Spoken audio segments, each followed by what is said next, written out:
100 aastat vana, valmistatud Saksamaal.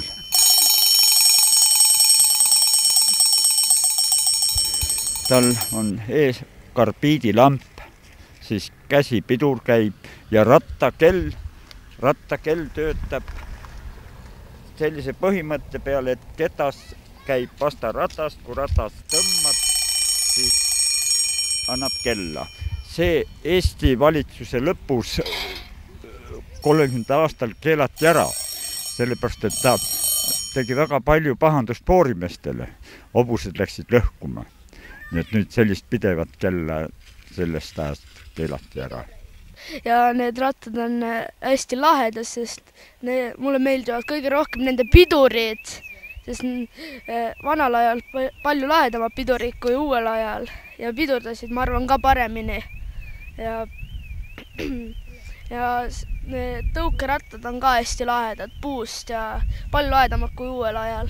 Kätte on jõudnud sportliku ürituste sarja Winny Tammet 10 järjekordne üritus ja täna on meil jalgrattapäev. Seda sama ikka toetab liiderprogramm ja miks me täna oleme siin kooli juures? No ikka sellepärast, et neid ärgitada rohkem liikuma ja üks vahend koolilaste liikuma panemiseks on ju jalgratas. Et veel päevale vunki juurde anda, oleme külla kutsunud MTÜ Jalgrattamuuseumi Järvamaalt ja minu selja taga ongi üles pandud näitus, kus on siis nende poolt restaureeritud esimese Eesti aja või ütleme 1920-1940 aastate restaureeritud jalgrattad. Me esindame Eesti Jalgrattamuuseumi, ehk siis me oleme vana jalgrattahuvilised, kelle südame asjaks on vanade jalgrataste kogumine, restaureerimine ja propageerimine.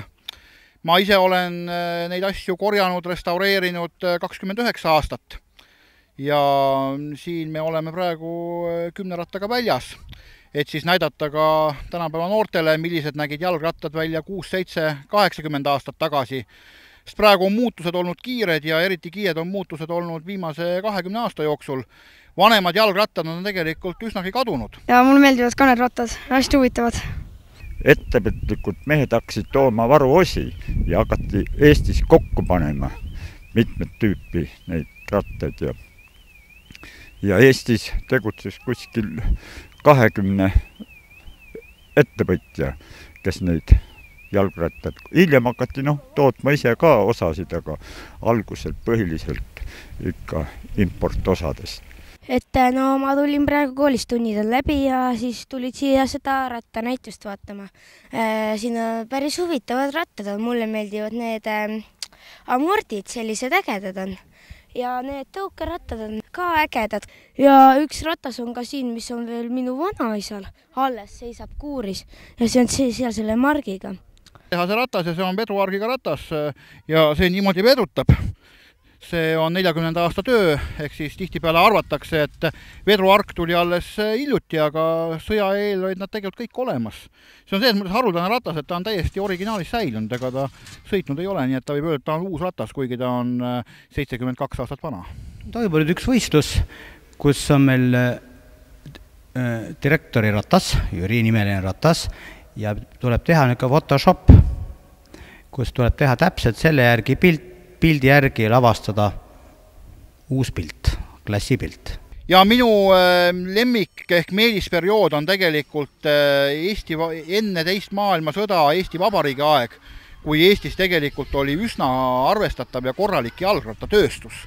Ja kas või siin need rattad, millega me siin väljas oleme, mis on restaureeritud, väga paljud pärinevad Eesti enda tehastest 1930. aastate lõpust.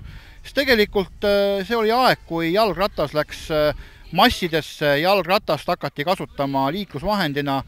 Tollel ajal autosid ei olnud ja rongid ja bussid jõudsid vähestesse paikadesse. MTÜ Winny Spordiklubi Tammed, üks tegevuse eesmärkidest on liikumisharrastuse propageerimine. Ja tänane päev ongi Winny Pajuste gümnaasiumi juures jalgrattapäevaks kuulutatud. Siin ikka suht lahedad rattad ja väiksemad on ka hästi lahedad. Võiks sõita ka, siis oleks eriti lahe. Ja naiste rattad on ka suht lahedad. Kõik rattad on hästi lahedad ja mulle meeldivad nad. Mulle meeldib eriti see hernes. kuigi jalgratas tavaliseks liiklusvahendiks, millega oli võimalik teedel sõita, muutus kusagil 1900–1910 aasta paiku, siis Eesti tingimustes võib öelda, et kuskil aasta 1935 kuni aasta 1940 ehk siis meie iseseisvusaja kuldaeg, lõpuaeg oli see, kus jalgratas läks massidesse.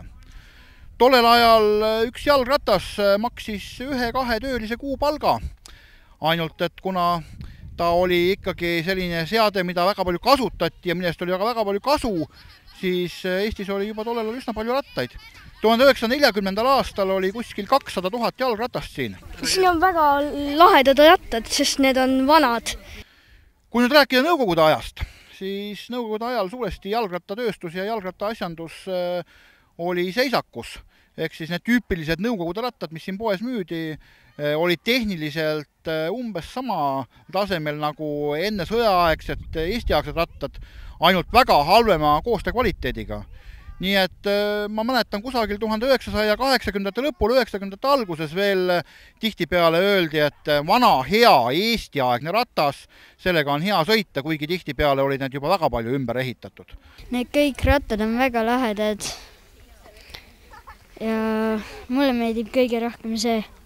Aga oma südame asjaks me oleme võtnud nende vanade asjade säilitamise, päästmise, restaureerimise ja tegemise sellisesse seisu, nagu nad algselt olid. Ehk siis nad säiliksid tulevastele põlvedele, olles siis tükikene meie kultuuri- ja tehnika ajaloost. Rattad on täitsa lahedad, mulle meeldib neist kõige rohkem see Sirius seal.